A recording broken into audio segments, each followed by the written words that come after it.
On June 12th of 2009, a man was seen boarding a bus at the Ulster bus depot in Derry, Ireland. He was carrying a black shoulder bag and a carry-on luggage bag. The bus arrived in Sligo, and the man took a taxi to the Sligo City Hotel, where he paid for his room in cash. He gave the alias Peter Bergman and an address in Vienna, Austria. The man was described as a slender man with short gray hair, blue eyes, and a tan. According to the staff and guests at the hotel, he was clearly of Germanic descent and spoke English with a thick Germanic accent. His clothes were all from a fashion store that is popular in Germany and Austria, and most witnesses who saw him assumed he was a professional worker of some kind. At one point during his stay at the hotel, the man was seen leaving the building with a purple plastic bag full of items. When he returned to the hotel, the bag was nowhere to be seen. He had disposed of the items in the bag all around the city, but what's even more intriguing is the fact that he had used the blind spots in the CCTV cameras to his advantage. The authorities were never able to identify any of the man's belongings because there was no footage of him throwing them away. The next day, June 13th, the man walked to the Sligo post office and bought 8 stamps and airmail stickers. The following day, he left the hotel sometime between 11 and 11:30 a.m. and took a taxi to a beach in Ross's Point, then took the same taxi back to a bus station. On June 15th, he checked out of the hotel and left with his black shoulder bag, the purple plastic bag, and a different black luggage bag than the one he originally had. He stopped at Quayside Shopping Center and lingered in the doorway for several minutes, then walked to the bus station. He ordered a cappuccino and a ham and cheese sandwich, then proceeded to read some pieces of paper from his pocket. After he was done reading, he tore the paper in half and disposed of it in a nearby trash can. He then boarded a bus to the same beach in Ross's Point, where he was seen by at least 16 different witnesses. The next morning, 2 men who were training for a triathlon found the man's body on the beach wearing Speedo-type swimming trunks and a navy t-shirt tucked into them. They called the authorities and an investigation began. The body had no wallet, money, or identification, and the cause of death could not be determined. There were no signs of drowning or foul play. He had extensive dental work, including numerous fillings, root canals, and a gold tooth. Interestingly, the medical examiners realized that the man was in very poor health. He had signs of advanced prostate cancer and several bone tumors. His heart also contained signs of previous heart disease. Despite all of this, the toxicology report showed no medication in the man's system. For a man of his health status, this was extremely odd. He would have been in a lot of pain at the time, and the examiners stated their surprise that he had no prescription medications. During the investigation, the authorities determined that the address the man had given at the hotel was a vacant lot. It is unclear how they found this out or why the man had given a fake address, but it made the investigation stall. To this day, the man is still unidentified, and the only names we can refer to him as are Peter Bergman or John Doe. Hopefully this will change at some point, but it seems likely that his identity will never be discovered.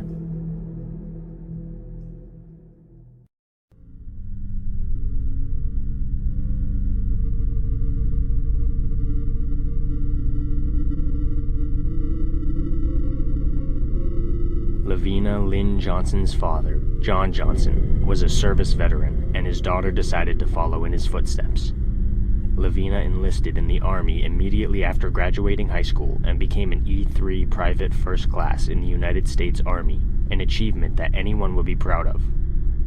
She was deployed to Iraq and spent 8 weeks there before her untimely death on July 19, 2005, a mere 8 days before her 20th birthday. The Department of Defense officially ruled her death a suicide, but her father had too sharp of an eye to accept that. He became suspicious when he saw her body in the funeral home, and he decided to investigate his daughter's death.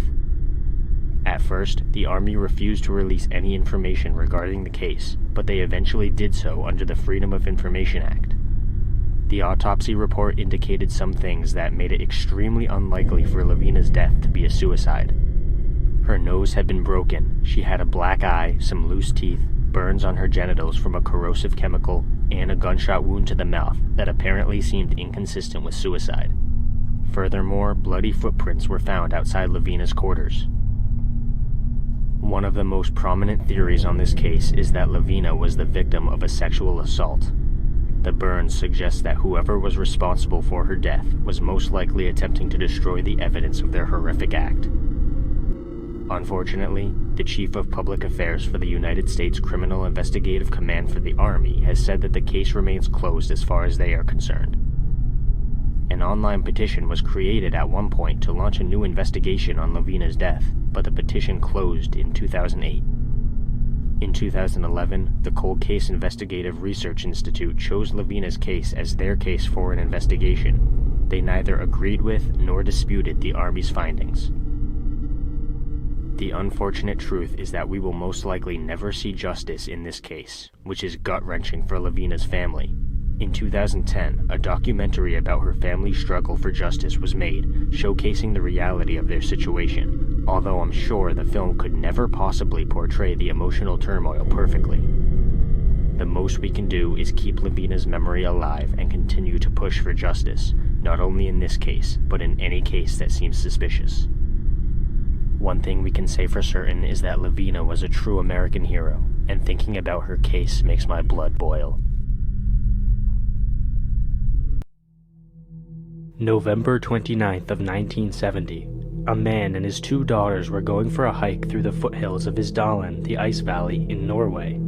This particular area also went by the name of the Death Valley due to the high amount of suicides that occurred there during the Middle Ages.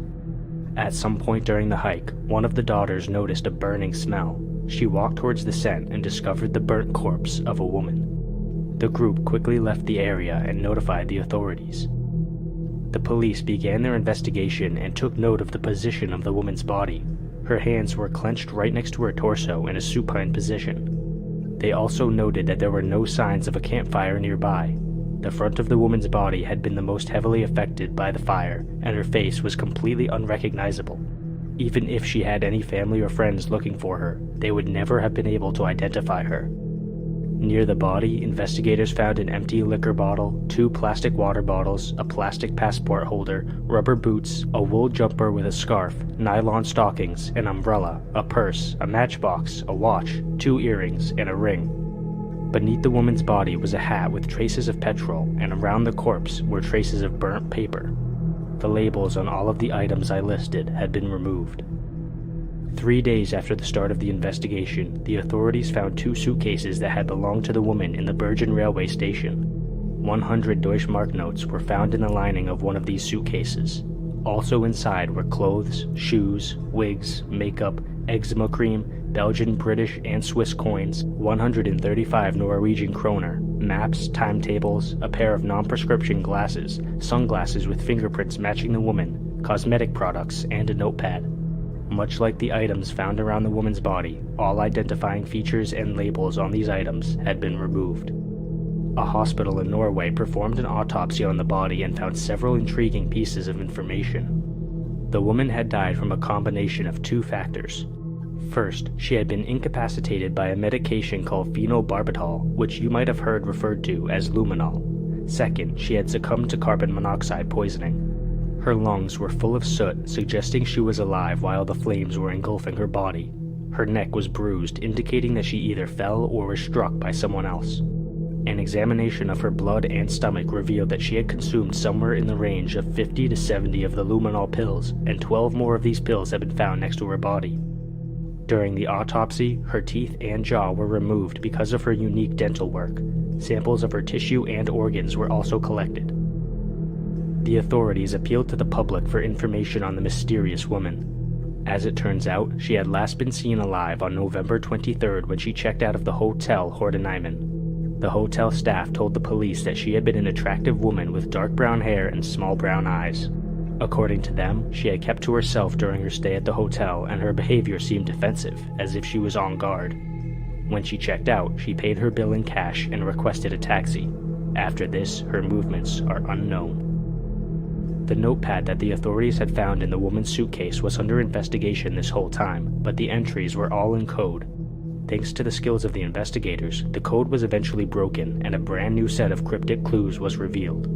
The notepad listed numerous places from around Norway and other places in Europe, as well as the date she had visited them. She had used at least 8 fake passports and aliases during her travels, giving a different birthday and occupation on each form.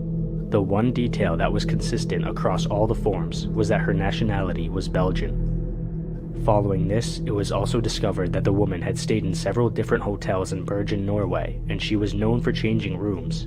She had told the staff that she was a traveling saleswoman and antiquities dealer. A witness reported that she had overheard the woman speaking with a man in German while she was staying in one of these hotels, and several other witnesses said she had spoken Flemish or broken English. Apparently, she also smelled like garlic and consistently wore wigs. Much later in the investigation, numerous other clues were brought to the attention of the authorities. An anonymous taxi driver reported that after he picked the woman up from the hotel, an unknown man joined them for a ride to the train station. A hiker reported that he had seen the woman walking with two men on a hillside 5 days before her death. According to the hiker, she had not been dressed for hiking, and she had also looked like she was about to say something to him, but decided against it. When he initially brought this information to the police, they told him to forget about it. Analysis of the woman's teeth revealed that she was born around 1930 in or near Nuremberg, Germany, but she had moved to or near France when she was a child. In 2019, a man told the authorities that he had been involved in a relationship with a woman during the summer of 1970. According to this man, she had a Balkan accent and often dressed herself to look younger than her age.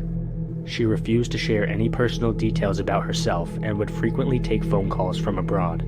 Among her belongings, he found a photograph of the woman riding a horse. Although Interpol released composite sketches of the woman and vast resources were used in her case, she was never identified. Her case quickly went cold. Several theories about the woman's life and death have been posited over the years. One such theory is that she was a spy, which would make sense given the Cold War was happening at the time of her death. According to Norwegian armed forces, some of the places the woman visited corresponded with secret trials of the Penguin missile, which was an anti-aircraft missile designed for naval use. A fisherman also reported seeing the woman in an area where the missile was tested. Another theory suggests that the woman may have been a sex worker based on her behavior in the hotels and her desire to always remain anonymous. The third theory about the woman's life was that she was an international criminal of some kind, possibly a con artist. The multiple fake passports seem to correspond with this theory, although no further evidence has been found. As for the woman's brutal death, some people have suggested that she committed suicide. The amount of pills found in her stomach would certainly make sense with this theory. However, other people believe she was a murder victim. The two men she was seen with 5 days before her death may have had a hand in silencing her. Unfortunately, we will likely never know the truth about the Isdal woman for certain. It seems as if her life and death will remain shrouded in mystery forever.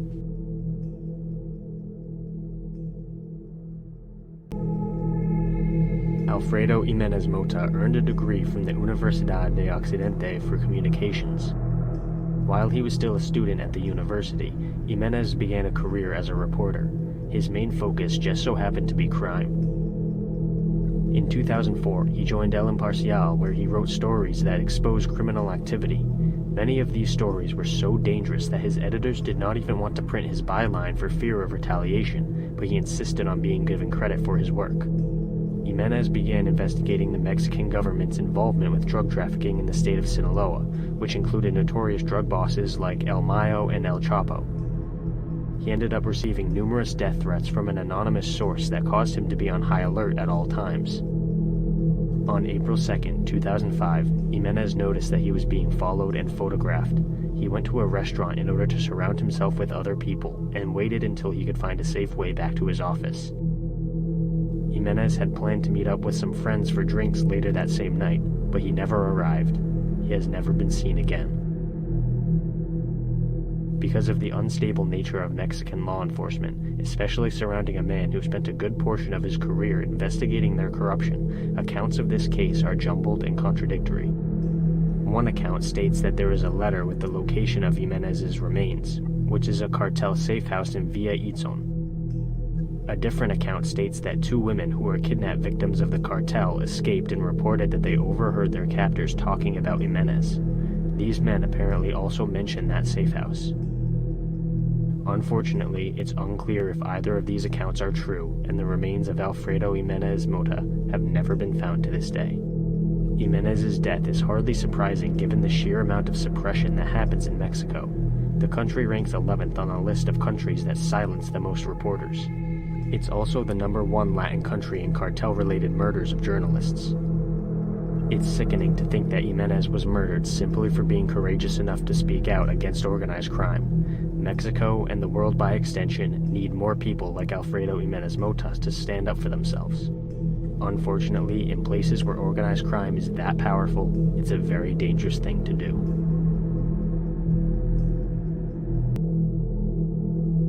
This is Cheryl Levit. In 1964, Cheryl got married and ended up having 2 children with her husband, her son Bart and her daughter Susie. Shortly after Susie's birth in 1973, Cheryl and her husband divorced. Later that same year, Cheryl's little sister Deborah moved to Springfield, Missouri, and Cheryl was not far behind. Before long, Cheryl became a cosmetologist with a loyal clientele, which resulted in her making good money and settling into life in Springfield. Her sister eventually moved back to Washington, but Cheryl stayed. It seemed like her life was on the up and up. 6 years after her sister had moved away, Cheryl and her second husband divorced. Cheryl lost her house and, according to her sister, she struggled at first. Eventually, she got a new house for herself and Susie. Her son, Bart, had already moved out. Cheryl's sister has said that this move symbolized a fresh start for Cheryl and Susie. Their lives were becoming stable once again. Susie has been described by her cousin as fashionable, cool, independent, and tough.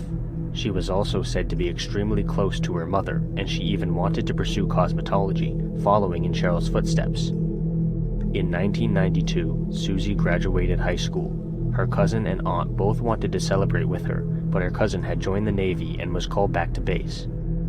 In a cruel twist of fate, this would be the last time Cheryl and Susie's relatives would ever see them. On June 6, 1992, Susie graduated and attended multiple graduation parties with her friend, Stacy McCall. At the last minute, they decided to spend the night at Susie's house with Cheryl. Susie and Stacy had plans to meet some friends to go to a water park the next morning, but they never showed up. Their friends went to Cheryl's house to check on them, but nobody was there. Eventually, the police were called and the investigation began. The responding officer stated that the house showed no signs of a struggle.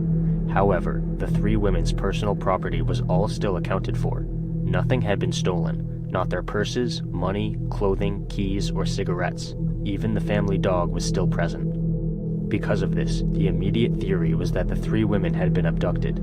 Typically during missing persons investigations, the theory of runaways is at least considered. This theory seems especially unlikely in this case, given how the women left behind all of their money, their vehicles, and even their dog. According to all of the information we have, the 3 women had no reason to run away from home. The 2 younger girls had just graduated from high school, a major milestone in a young person's life, and both Susie and her mother were still very close with their extended family. According to Cheryl's sister, Stacy McCall was a sweetheart who was very talented. There were no signs of any unordinary struggles in her life that would prompt her to run away either. The community in Springfield, Missouri is reportedly a tight-knit one. This event left a lot of Springfield residents shaken. By all accounts, Cheryl, Susie, and Stacy had all been living normal and happy lives. An abduction was the last thing anyone would expect. There's something to be said for tight-knit communities. Volunteer search parties were formed, posters were distributed, and billboards were put up. Unfortunately, despite these efforts, the Springfield 3 have never been found. There have been numerous tips over the years in regards to this case. Cheryl's sister has said that someone apparently saw a green van near the home on the morning of June 7th, the same morning the 3 women went missing. This eyewitness supposedly saw Susie driving the van. A search for that vehicle was conducted, but did not result in any further leads.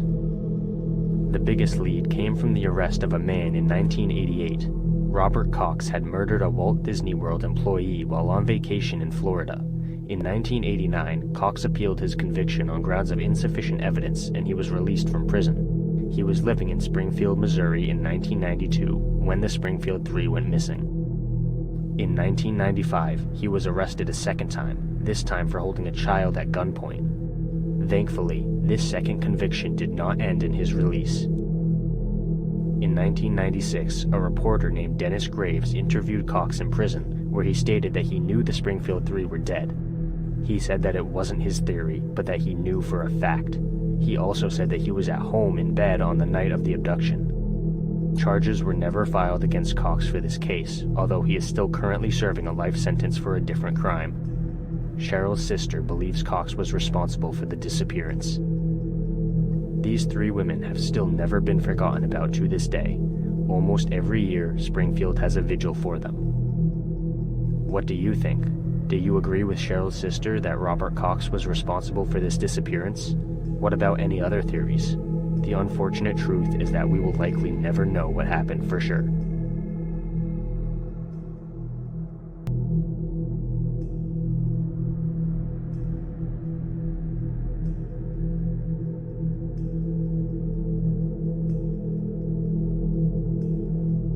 The Ariano family of Villa de Fuente, Mexico, was much like any other young family. Mr. Ariano and his wife, Monica, were both 25 years old, and they had 3 children, 5-year-old Manuel, 2-year-old Leticia, and 1-year-old Eduardo. On April 16th of 1968, the family climbed into their blue 4-door Buick along with Mr. Ariano's sister, 19-year-old Rosa. They disembarked on a 190-mile road trip to San Angelo, Texas. The family had relatives in Texas, and Mr. Ariano spoke fluent English. He had worked on a farm in Iowa for some time before starting his family. Because of these factors, they thought the road trip would be a fun and easy way to bond as a family. Unfortunately, through no fault of their own, they turned out to be very wrong. They were driving along a very isolated stretch of highway roughly 40 miles north of the Mexican-American border when they got a flat tire. In Mr. Ariano's eyes, this was only a minor setback. He fixed the tire and the journey continued. A short while later, they got a second flat tire, and this time Mr. Ariano decided to wait for a good Samaritan to help out. The exact details of what happened next are unknown, but the result was spread out across a mile-long stretch of the highway for anyone to see. A local ranch hand was the poor soul who discovered the carnage. Mr. Ariano's body was stuffed inside a barbed wire fence line near a water trough. Monica's body was in a ditch about a mile south. Rosa's corpse was in some brush not far from Monica.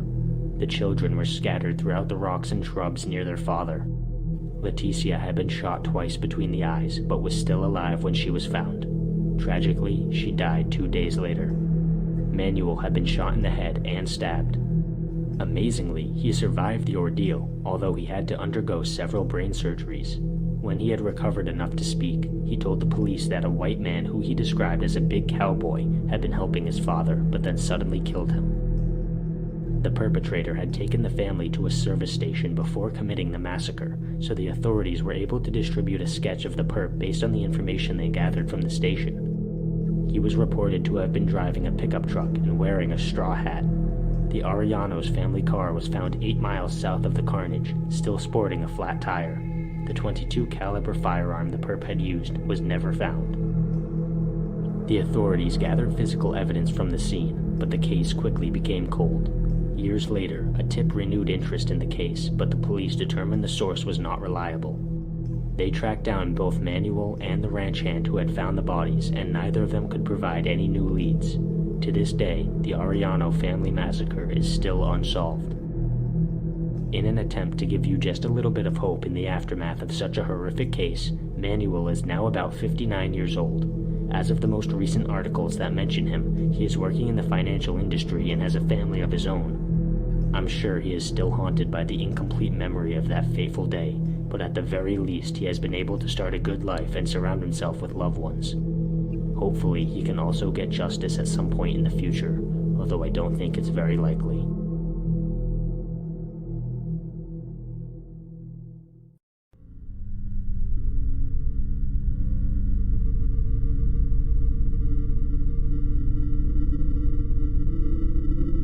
Clarence Roberts was a former sheriff and a board member of the Nashville State Bank whose life seemed to be neatly in order. He owned a hardware store with his brother Carson, and by all accounts he appeared happy, enjoyed his work, he was friendly and social with many people, and he had a strong marriage. His wife, Geneva, had come from a poor family, but her husband and herself had used their family business to rise up and provide for their 4 sons. Clarence had an ironclad work ethic and eventually reached the 33rd degree of the Masons, which is the highest rank in Masonry. Despite his seemingly impressive life, the success began to eat away at Clarence. He bought 3 luxury cars and an expensive home, plunging his family into debt. While they made good money from their business, they didn't have quite enough to finance a luxury lifestyle. Geneva's sister, Alberta, has stated that Clarence's personality seemed to rapidly change around this time. She described the change as turning a light on and turning a light off. Clarence ended up selling his hardware business to finance his expensive tastes and gambled everything on 2 investments, one being an apartment building and the other being numerous grain elevators. He submitted fictitious bills to an insurance company in regard to the apartment building as well. Both of his investments would end in failure. In October of 1970, the local sheriff, who just so happened to be Clarence's own brother, repossessed 2 of his cars. Clarence was reportedly exhibiting depression symptoms and even potential signs of suicidal tendencies around this time. He had just lost almost everything he owned through his failed investments and having 2 of his cars taken from him. It seemed that his previously dreamy life was falling apart all around him. At 6:20 p.m. on November 18, 1970, firemen arrived at the Roberts family home to find the garage barn in flames. The fire was so hot and out of control by the time they arrived that all they could do was watch. The structure burned to the ground in front of their eyes, and when the inferno had died down and cooled off, they entered the rubble. Beneath the ashes, they discovered a body so badly burned it was unidentifiable. A half-melted shotgun lay next to the corpse. The county coroner's first impression was that Clarence's debt had become too much and he had decided to pay it off with his own life. The shotgun next to the body certainly seemed to fit this theory. However, when the body was examined in depth, no gunshot wounds were found. The cause of death was determined to be carbon monoxide poisoning, which had occurred before the fire had been started. Detectives found Clarence's Masonic ring in the ashes, with hardly any damage to speak of. The ring wasn't melted in any way, but was rather in near-perfect condition. This observation clouded the mystery even more. The detective who had found the ring believed it had been planted. It also didn't take long for the investigators to discover that Clarence had taken out several life insurance policies on himself, which was worth almost $1 million. His wife was the beneficiary. All of this evidence was certainly mysterious and tipped off investigators to the fact that more was going on with this case than what was visible on the surface. However, this third discovery raised 2 massive questions. The body from the fire had type AB blood, whereas Clarence had type B blood. The body was not Clarence Roberts. So, the 2 questions for the authorities to wrestle with became, where is Clarence Roberts? And more disturbingly, whose body had they found? Geneva Roberts was still alive and well, so the most obvious guess was ruled out immediately. The next best theory came when a witness gave the police a tip. According to this witness, he had seen Clarence in a bar 2 days before the fire. Clarence had been speaking with a man who he described as a vagrant. Clarence didn't seem to know the man's name, but he informed the vagrant that he had some odd jobs he could complete at the Roberts family home. The man agreed to go with Clarence, but apparently collapsed from an unknown cause before they could exit the bar. Clarence told the man he would bring him to the hospital, and they left together. Detectives checked every hospital within a 300-mile radius and found no records or accounts of this man ever having been admitted. So, what do you think happened in this case? Did Clarence commit suicide, or did he murder the man from the bar and use the body to fake his own death? Well, this question is certainly puzzling in and of itself, but if you thought that was the end of this case, you thought very wrong. Geneva Clarence repeatedly attempted to claim the insurance money from her husband's death, but she was denied each time. The evidence suggested that her husband could still very well be alive. Geneva decided to take a job at a restaurant near her home to make ends meet, and this is when people started to notice some very strange things. Geneva would purchase large amounts of beer from local shops when it was well known that she hardly ever drank. Several neighbors reported having seen a man on Geneva's property who would never get too close to anyone and would always duck out of sight when he saw people. The police decided to set up surveillance at the house, and they were there for about 3 days and nights. They expected to catch Clarence sneaking around the home, but they found nothing out of the ordinary. Geneva eventually developed a friendly relationship with a local reporter named Helen Ayers, who visited the house several times. Apparently her visits would always be confined to the back porch, and Helen was never allowed to enter the home. She grew suspicious that Geneva was hiding something, most likely Clarence.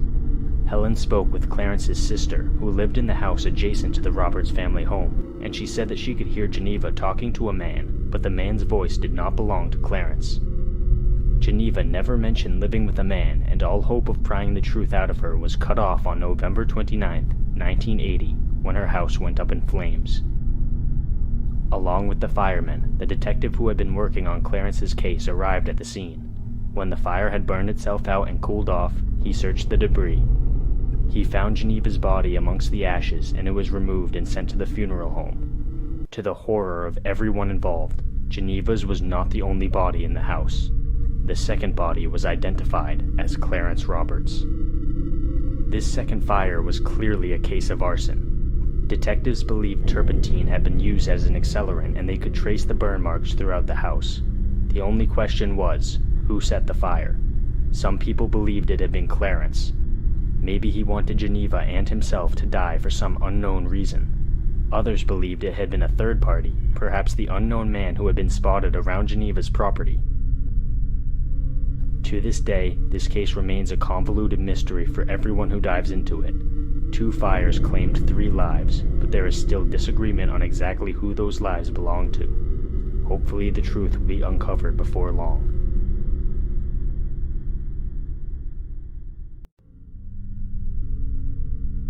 Trevor Angel was a long-haul truck driver who transported food shipments between Canada and the United States.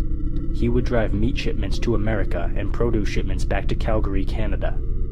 Eventually, Trevor grew tired of his job and wanted to move on to something else. Being a truck driver took away from the time he was able to spend with his wife and son. In September of 2000, he told his wife that he was planning on doing one final trip to the United States and back. In a cruel twist of fate, this last trip would be the last time anyone ever saw Trevor Angel. According to his friends and family, Trevor was known to enjoy drinking and gambling, although he rarely got a chance to pursue his interests. However, Trevor found a spot called Whiskey Pete's on his route to Los Angeles. Whiskey Pete's became a regular pit stop for Trevor. On September 22nd, he stopped at the bar and casino and vanished shortly after. His truck was found abandoned in the parking lot with his wallet inside. The wallet still contained his license and credit cards, although the cash was missing. The cargo he had been hauling was intact, but the truck's refrigerator was out of fuel. Further investigation revealed some more disturbing details. Trevor's ATM card had been used to withdraw money on 9 separate occasions between September 22nd and the early morning hours of the 23rd. The amount of money withdrawn constituted Trevor's entire paycheck. A waitress at Whiskey Pete's remembered serving Trevor at around 10 a.m. on September 22nd when he ordered oatmeal and paid with pocket change. Witnesses reported seeing him later that day in the parking lot, looking sick and disoriented and asking for help. Trevor's movements following these unsettling details are unknown, and the same can be said for his fate. Many questions have come from the accounts of his final visit to Whiskey Pete's. Had somebody forcibly withdrawn Trevor's money and stolen it? If so, why did he never notify the authorities? Even more disturbing is the question of what happened to Trevor that caused his disorientation and apparent sickness in the parking lot. Did he have some kind of innocent sickness, or had he maybe been poisoned by an unknown third party? Sadly, the answers to these questions will likely never come to light. Trevor's wife legally divorced him after his disappearance and eventually remarried, with her new husband officially adopting her son. Even though she has seemingly moved on with her life, she has always kept the same phone number, just in case Trevor is still alive and attempts to contact her. Hopefully someday he will do this and prove to the world that he is alive. If he doesn't do this, however, we may never know his fate for certain.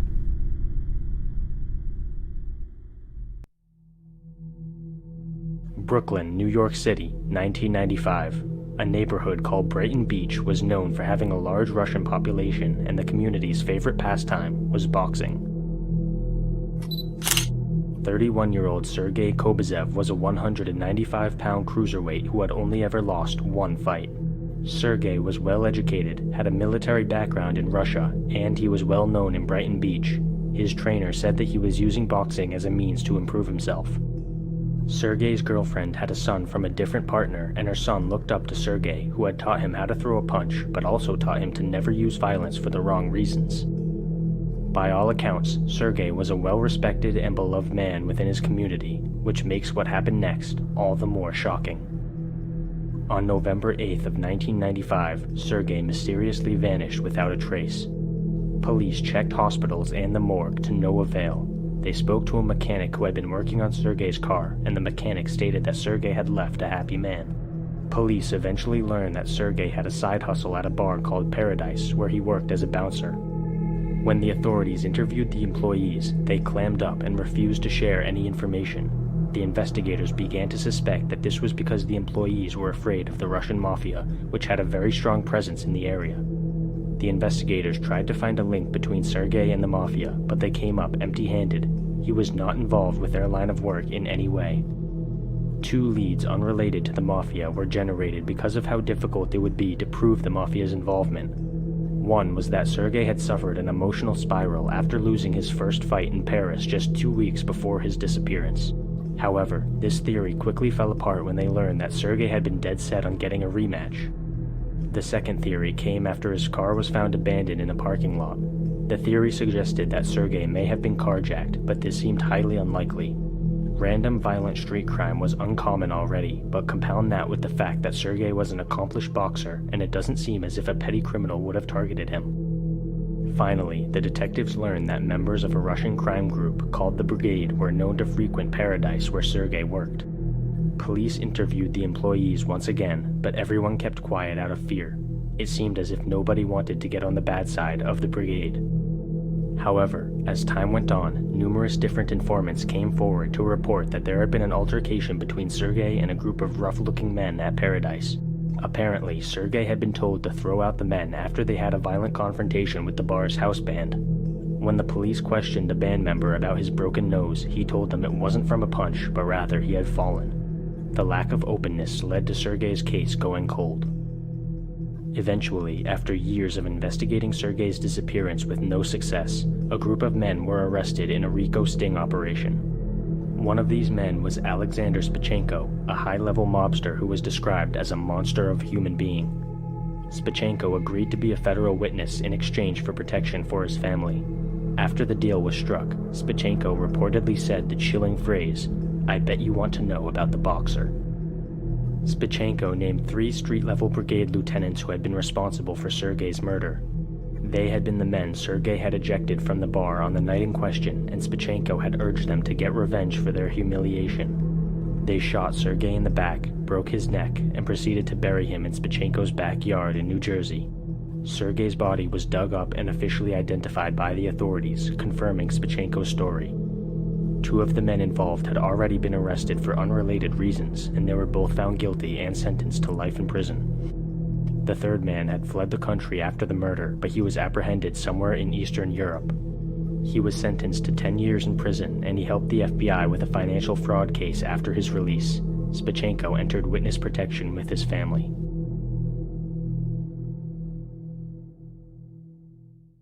Philip Fraser was a 25-year-old pre-med student who was planning on taking his course at Evergreen College in Washington State. Philip's parents were both physicians, so he was planning on continuing the family business. Unfortunately, his aspirations would never come to fruition. On June 14th of 1988, Philip departed from his home in Anchorage, Alaska in his car. He had packed everything he would need for the trip, including the 2 handguns that he legally owned. Philip experienced some car troubles during his trip, and he reached the Canadian-American border on June 17th. Little did Philip know that it was illegal for Americans to enter Canada with firearms. His weapons were confiscated by Canadian Customs, and he was allowed to continue his journey. Who knows? If Philip still had possession of his handguns, maybe he could have prevented what happened later. The next day, a cafe owner 600 miles south of the border saw a vehicle arrive at his establishment. A man got out of the passenger side door and the car proceeded to leave. It turned out that the man who exited the vehicle was a hitchhiker. The workers in the restaurant described him as odd and possibly mentally unstable. The owner said that he didn't want his daughter, who was working at the cafe that day, to be alone with the man. While the hitchhiker ate his meal, a different car arrived at the cafe. This vehicle belonged to Philip, who apparently looked as if he had misplaced something in his car. Eventually, the hitchhiker finished his meal, paid with Canadian money, and then left the establishment, approaching Philip's car.